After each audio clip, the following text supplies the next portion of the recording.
Al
uh, okay.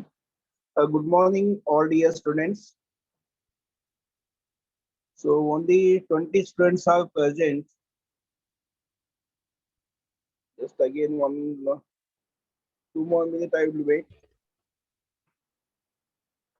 Please tell them all your friends to join immediately.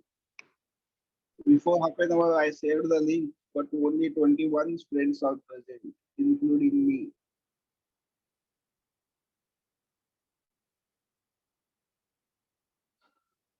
Uh, okay. Just again 2 to 3 minutes I'll wait. Let them join, and we have to start the session.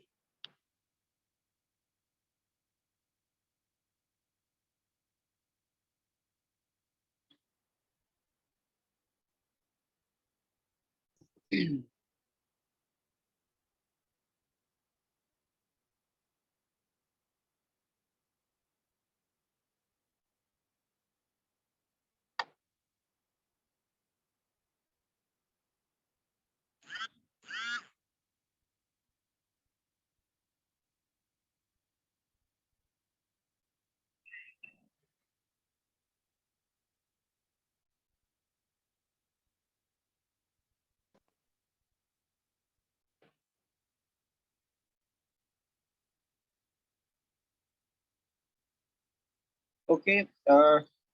Dear students, up to that, just I have to revise it, whatever we completed yesterday's lecture. So today's lecture, it is considered as 18. Okay. So, dear friends, yesterday already we have started with the unit number 4.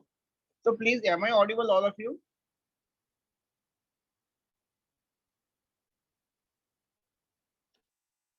Dear students, please respond to me. Am I audible? Yes, sir. Okay, thank you. And my screen is visible to you, right? Yes, sir. Okay, okay, thank you. Then it's fine. So yesterday we have started 4th unit, and in that unit, this is the syllabus. That is introduction part, classes of different classes of computers, definitions of computer architecture, trends in technology, trends in power and energy in the integrated circuits, as well as cost and dependability, measuring and reporting performances, quantitative principles of computer design. So these are the syllabus for your 4th unit as per prescribed University PAH Solapur. So in that, yesterday I taught two topics, that is introduction part and class of computer. So in that introduction part, just we will go further microprocessor performance trends from 1978 to the 2012, because as per syllabus prescribed, they have to mention the textbook whichever is implemented before 2012. Okay, so this is the history of the evolutions in the microprocessor performances from RISC to multiprocessors up to maximum of multiprocessor. Just you go through the chart. And the next one, which is the complexity design of the processor with this computer architecture. So this one is happening a drastically changes, that is exponential great growth, what we say, that is doubling of transistors, and very couple of years they have to develop with the transistors of 1,000, 10,000, lakh, 10 lakh, crore, 10 crore, like that.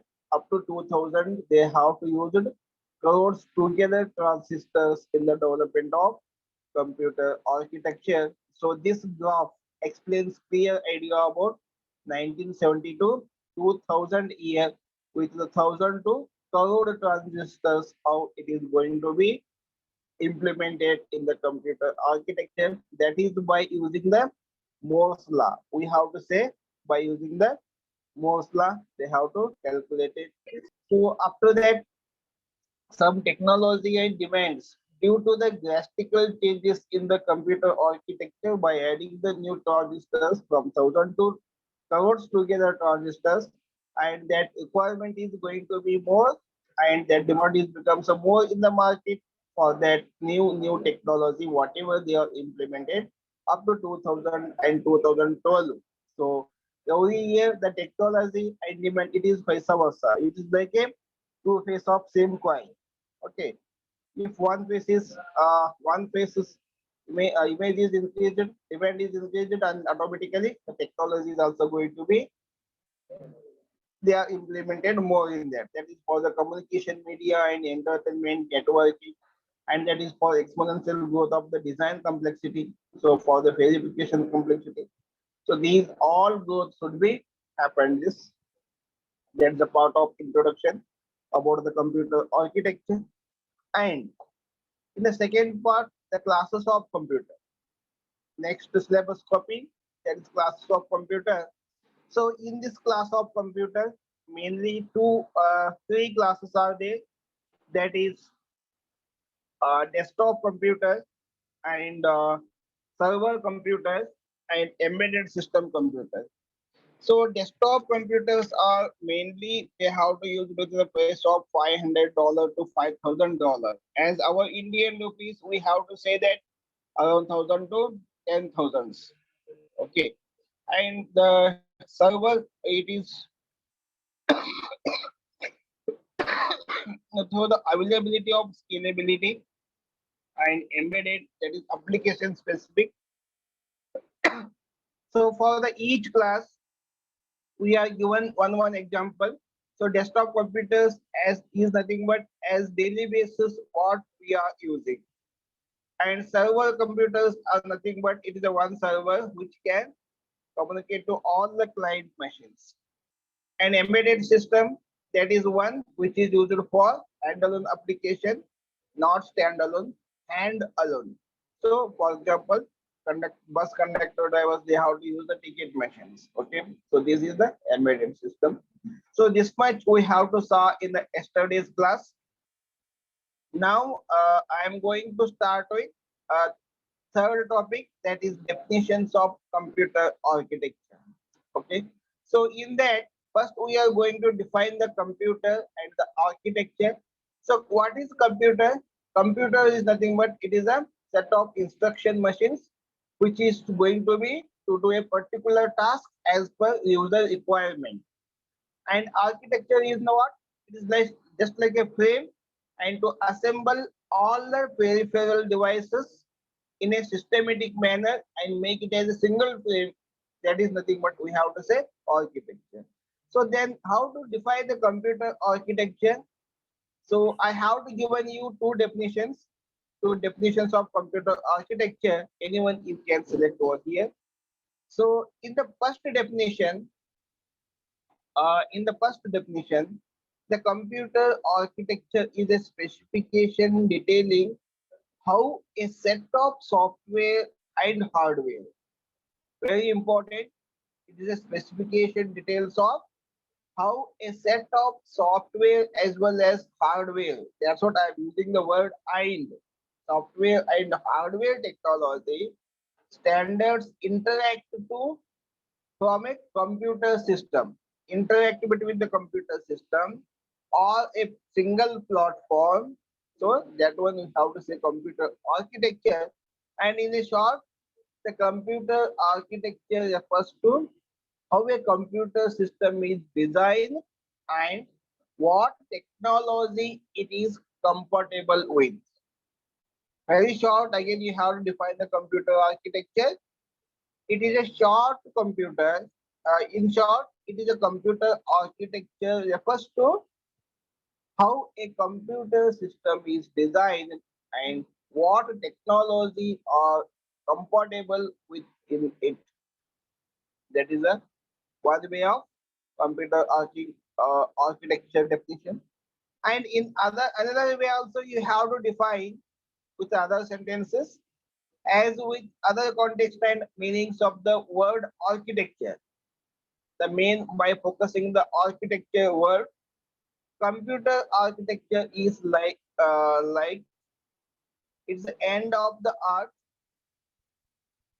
it's the like of end of the art determining the needs of user and the system or the technology, and creating a logical design and standard based on those requirements. Okay. So this is the second way of definitions you have to give to the computer architecture. So in that again computer definitions architecture, we have to learn some more concepts, that is instruction set architecture along with the computer architecture. Because what is a computer? Computer is nothing but it is a programmable. So then what is a programmable? Programmable is nothing but set of instructions. So that's what it is comes from the set of instructions to the programmer and program to the computer, computer to the execution of task. So that data flow, that working flow is started from instruction set.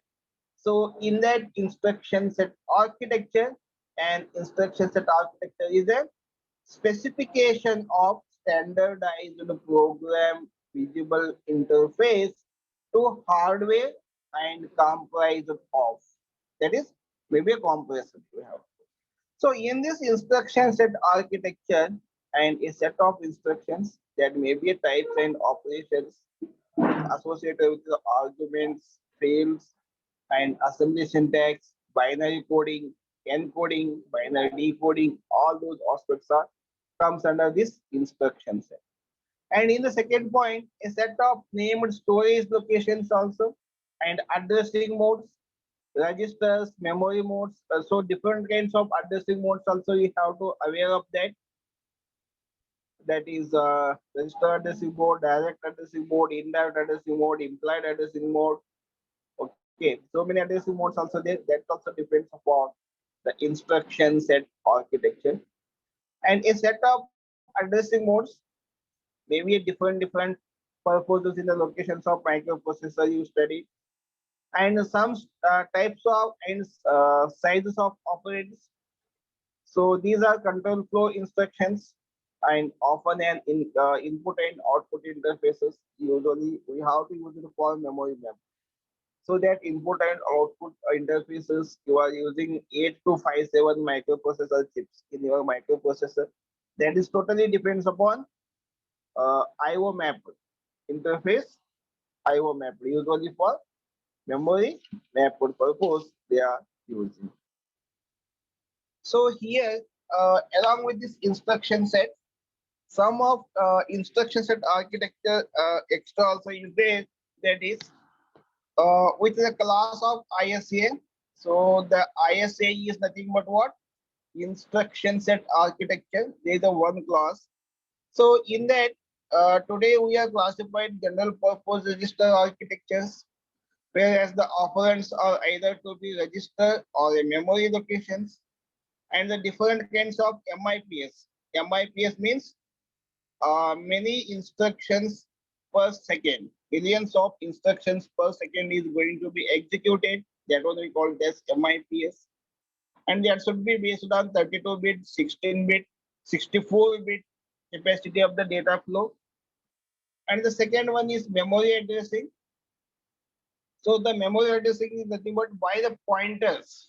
By the pointers, we are pointing to a particular address of the value is located in the memory.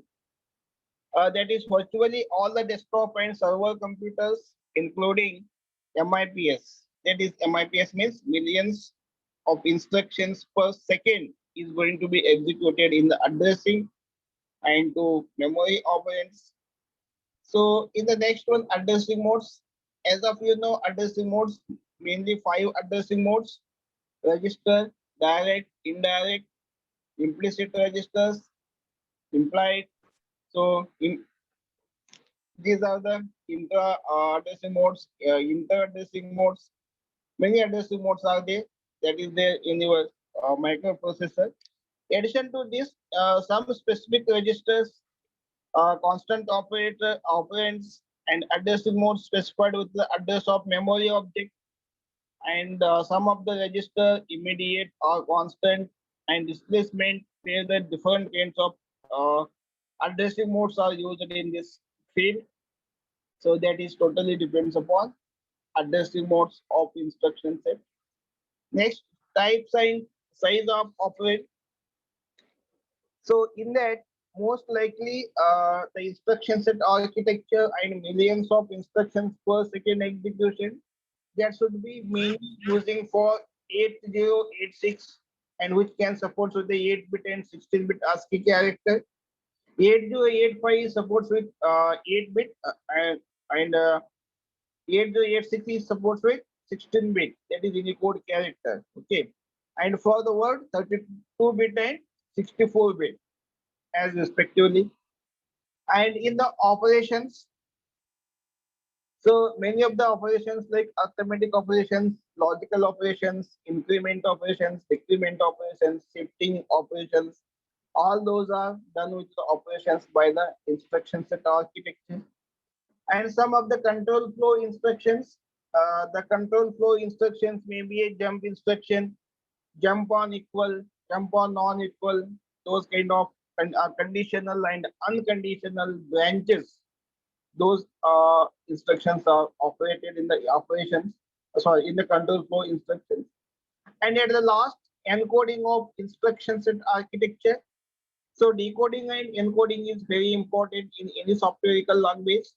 In the same way, the computer architecture is also obeying the encoding format. So whatever the data you have to prepare, first you have to encode it. That is only understand by the machine language.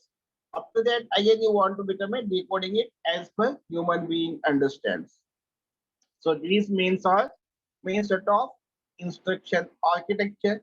Just you have to keep in your mind for these 7 points. Okay. So after that, some instruction set architecture, that is with the instruction set. So first of all, the instruction set architecture is nothing but it is a specification of standardized program visible interface to the hardware, and we have to make this comprised of that one. We have to say computer, sorry, instruction set architecture.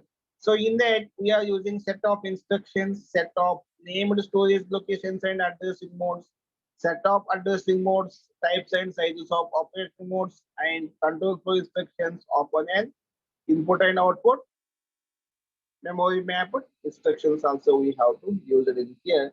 So for the set of instructions, it may be associated with argument field, parameters field, assembly syntaxes, and binary encoding related. And a set of named storage locations and addressing modes is for register, for memory, and for programming accessible caches. And a set of addressing modes that should be used for naming locations purpose, types and sizes of operands is also we have to use it because if the operations are making more size over than the increment and decrement operations.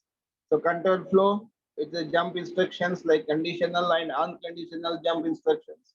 And input and output, that is IO operations. Input and output along with the interface, they have to use it with memory map purpose in the instruction set architecture. So for example, I have to say MIPS, that is millions of instructions per second. So as of you know in the previous diagram, the transistors from 1000 to crores together drastically, they have to add it in the implementation between 2000 to 2012. How much drastically the more number of implementation is happened in the transistor. Same way, millions of instructions are going to be executed per second. Per second, I am saying that is per second, millions together instructions. So this is the one example for millions of instructions per execution. That is a programmable storage which is of 2 raised to 32 into bytes and 31 into 32 bits of GPRS. So this is the way of they are using data types, format, addressing modes. So that is R0, R1, R31 and PC program counter, low, high purpose they have to using. So for the arithmetic logical operations, for the memory accesses, for the control, we are using a different instruction. So as of you know that for example, you have to list out arithmetic logical. Entire this arithmetic logical, just you have to recovery, revise it. You have to learn all the instructions. Add is for addition, add, double, subtraction with unsigned integer, add with unsigned integer, AND operator, or XOR, NOR, SLTU with unsigned addition, addition integer with unsigned and SLTI. Okay, so nothing is new here. Everything you have to already study. And some of in the memory access, there are some extra, that is low bytes, LBU, LH. B means bytes, H means high. Okay, U means unsigned, W means low. So in this way, you have to use it for memory accesses. And some of the control, that is jump on carry, jump add lower, jump on register, jump add lower with the register. So BEQ, these are the some extra registers you are using. So this is the n number of many instructions they have to execute it in a single, means millions of instructions per second. That is the one example. So here the instruction format. Then the basic instructions format is here for the R upcode is there, registers is there, register source, register transmitter, register destination, and this is the functionality. So entire this format length is 0 to 31. 0 to 31 for 32-bit computers. Okay. And for 64-bit computers, we have to use it for 0 to 64. 0 to 31 and 32 to 64. In that formats we have to use it. This point is the format of instructions. So after that, how we are going to implement the millions of instructions per second, that is, okay. So here there is a one ALU is here, that is addition and result, and much we are using. This is the add symbol. So bus instruction sets you have to set bus in, that is execution site, and BI bus interface unit and execution unit. So this is the part of bus interface unit, and this is the part of execution unit, because ALU is here and here. Both side we have to use it with the much. So the different kind of instructions we are using. So here instruction 0 to 51 with this line, and 51 11 to 15, and 16 20 to 16, 21 to 6 25, 26 to 31. Total 0 to 31 data lines are used in this. That is implementation. So whatever the program counter, first we have to give a data to the program counter for the read, address, and instructions memory, and that is going to be divided into a sub memories to 0 to 31 or 32 bits, and as much as required our data is going to be divided, and we have to give one to the ALU, algebraic logical units, for the register 1, register 2, register n numbers for the reading and writing purposes. And this is going to be processes happen, and that output is going to be address read data and address write data. Write the data, read the data with data memory, and that output should be given to it. So in this way, millions of instructions per second implementation is happened. So and different set of instructions lines you are using here, that register destination, branch, memory read, memory, moment of memory regards, ALU operations, memory write, ALU scrap, and register write. Okay, and this is for the under the control units. So this entire part is under the control units, that is going to be used in the MIPS implementations. So this is also is there just for the data flow. If more than one MIPS you are using along with that, so previous diagram only this is the part, but here one more MIPS I have to use it here, and one more that you are going to be using for the increases the speed of process, because millions of instructions executed within a second. It means that we always take care about speed of execution. Okay, so that is the one format, and this is the way of bandwidth and latency. So while going to increases the speed, we have to check bandwidth and latency. This is for improvement of relative latency, and it is for we have to use it for bandwidth. If the latency is increases, automatically bandwidth is going to be increased. Okay, one to uh, 10,000 1 lakh bandwidths we have to using here at the y-axis, and along with the 10 axis x-axis relative latency bandwidth we are using. So the latency improvement is happened automatically by increasing the bandwidth. So bandwidth and latency, it is a directly proportional. It means that one is increasing, another is also increasing in the way of that hard disks, or it is maybe in the memory, or it is maybe in the network side, or it is maybe in the microprocessor chip. So four different parameters I have to take: microprocessor, network, memory, and disk. Wherever the latency is increases, automatically bandwidth is increases. Wherever the bandwidth is increases, automatically latency is increases. That's what we have to say. Directly proportional relations between latency and bandwidth. So okay,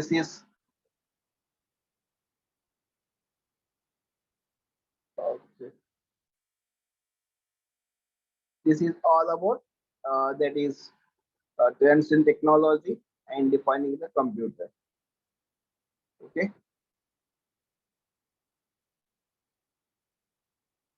so define the computer. Next, I will move to the fundamental, that is trends in technology. This one part I have to cover. So trends in technology.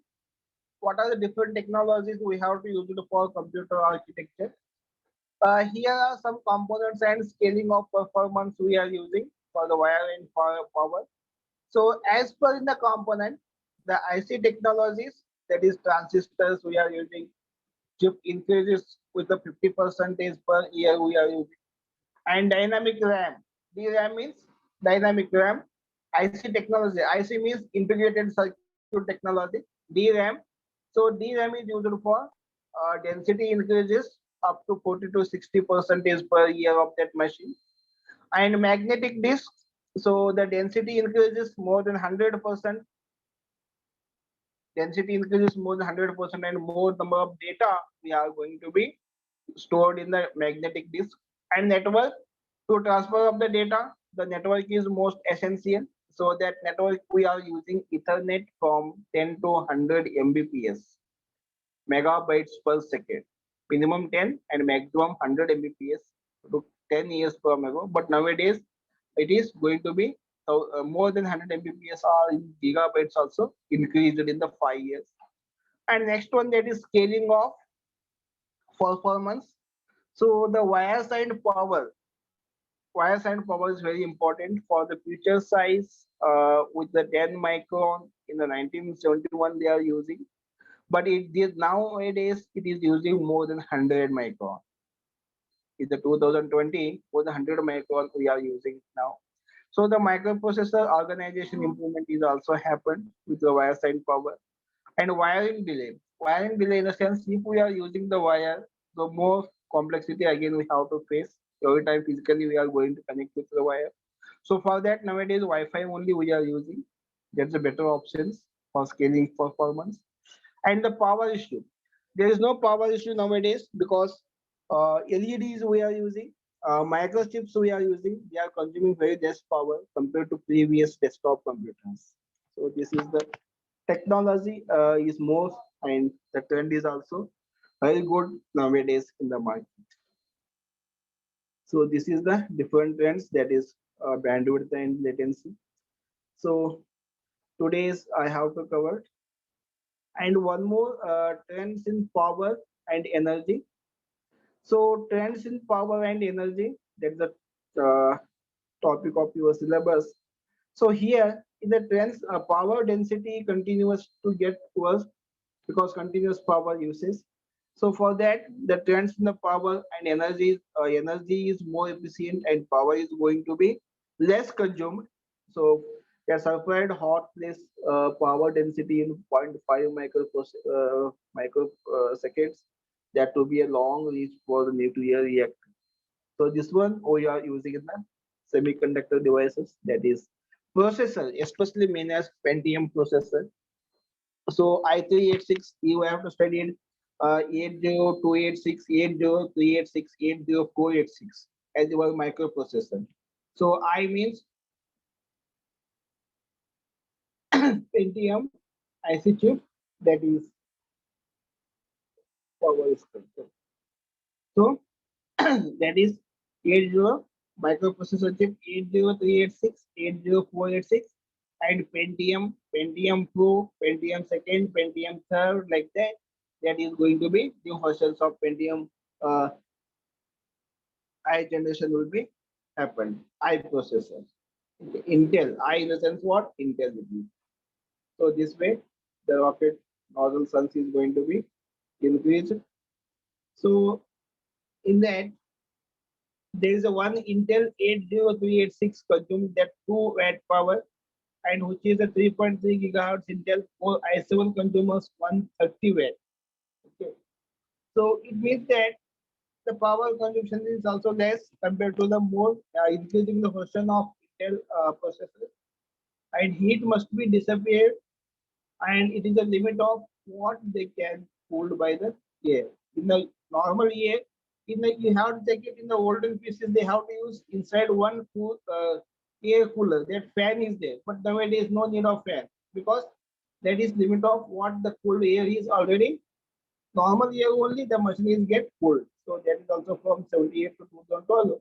And the previous slide what I showed, that should be increased with 15% per year, 40% per year, 1% per year. And at the end of 2010, almost no need of using the fan, because in the normal air only that is going to be get it in the cool of the computer architecture. Okay.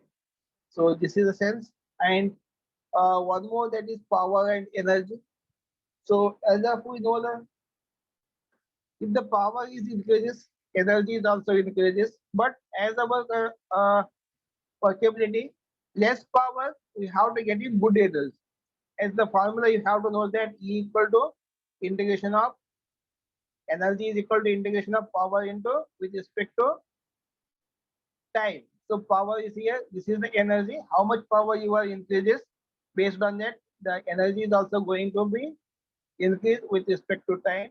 So it means that in many cases, faster execution means less in energy. Faster execution means less in energy.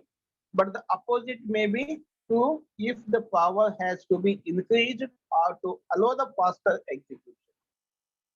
So this is the one useful for the power and energy. So and again, the power is drawn from the voltage source. How the power is comes? The power formula is power equal to I into V. V equal to I current into voltage. Yes or no? So that is with respect to time. Okay. So energy is nothing but E equal to integration of 0 to t.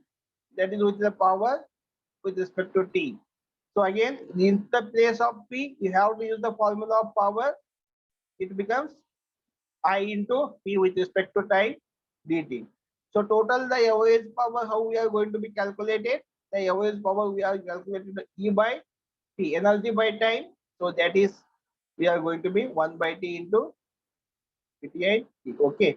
So this is the formula how we are going to be get converted into that.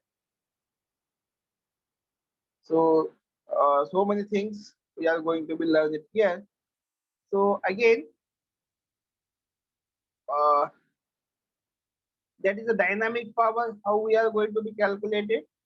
So in the power needed to charge and discharge the load capacitors when the transistor switch on and switch off.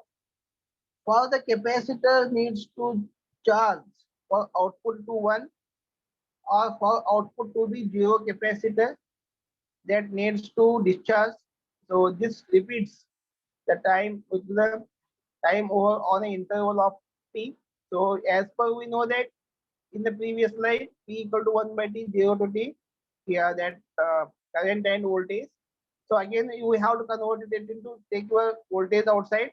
So V by T into I. So again, we have to use it in the place of I, Cf, that is capacitor voltage, and finally we have to get this equation, that is with the form of transistors what we are taking. So common emitter base, it is a common emitter base, I is flowing to the base and is common. So here alpha is actively factor and f is clock frequency. So no need of to take this one. So this is, and the static power. So this is the dynamic power, and next one is the static power. So because of static power, the leakage current flow even when a transistor is off. Now the static power important to the power static is equal to, it means that we know power is equal to current and voltage. So power static equal to current static and voltage. So the case of current increases in the process with a smaller transistor size and increases the number of transistors, which can increase the power. If the transistor size increases, the power is also automatically increases even if they are turned off.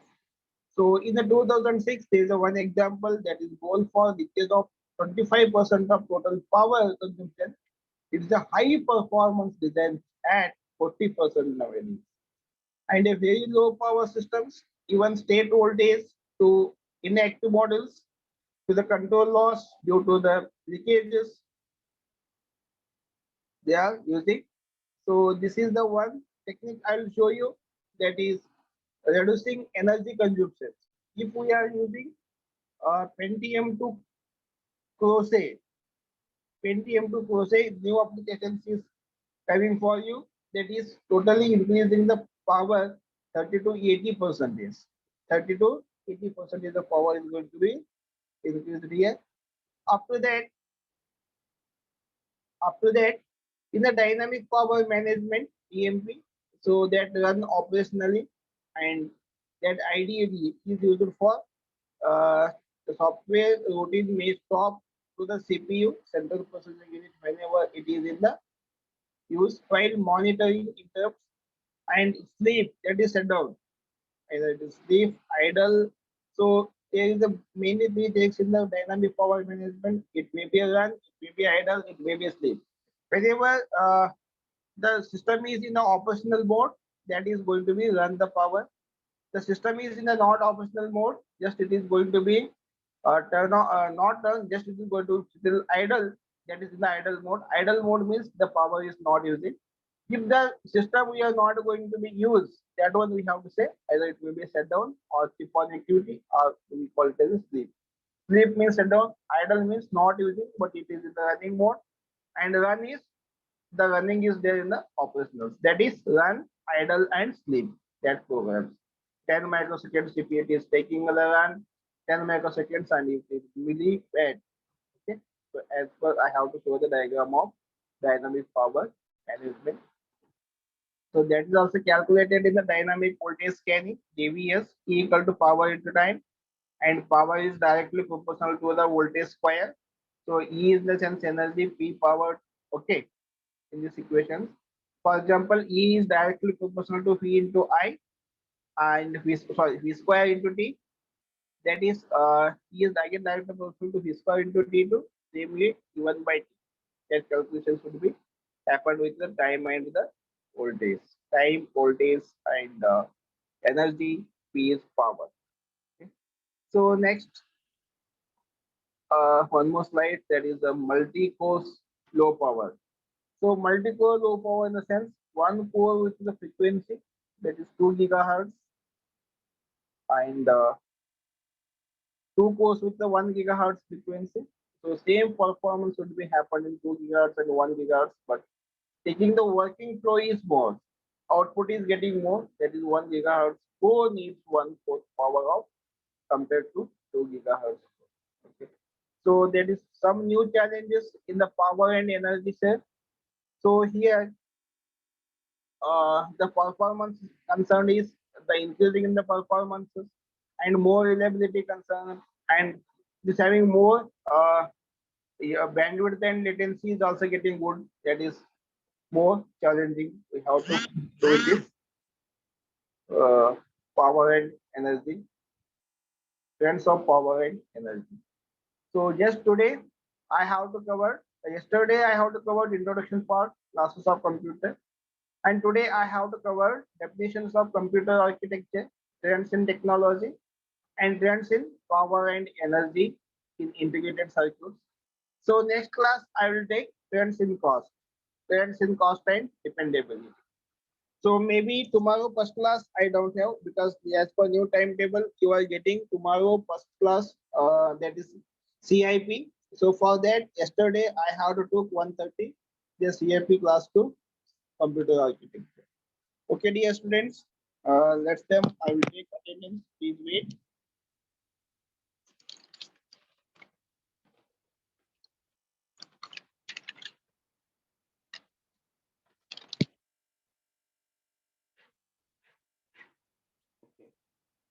So only 43 students are present.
Okay, dear students, please all of you go through these 5 points, whatever I covered. And in the next lecture, I have to start with trends in cost. So again, 2 to 3 hours, almost we will cover this model. Okay, guys. Actually, today the time changes from 10 to 11. As per yesterday timetable, my lecture was 9:30 to 10:30. So again, I have one meeting is waiting for me. I want to attend that. So I will stop it here. Please you go through whatever I covered. And this slide also I will share with you. This slide also I'll share with you. Okay, fine. Then I will stop it here. Take a pause. Thank you all.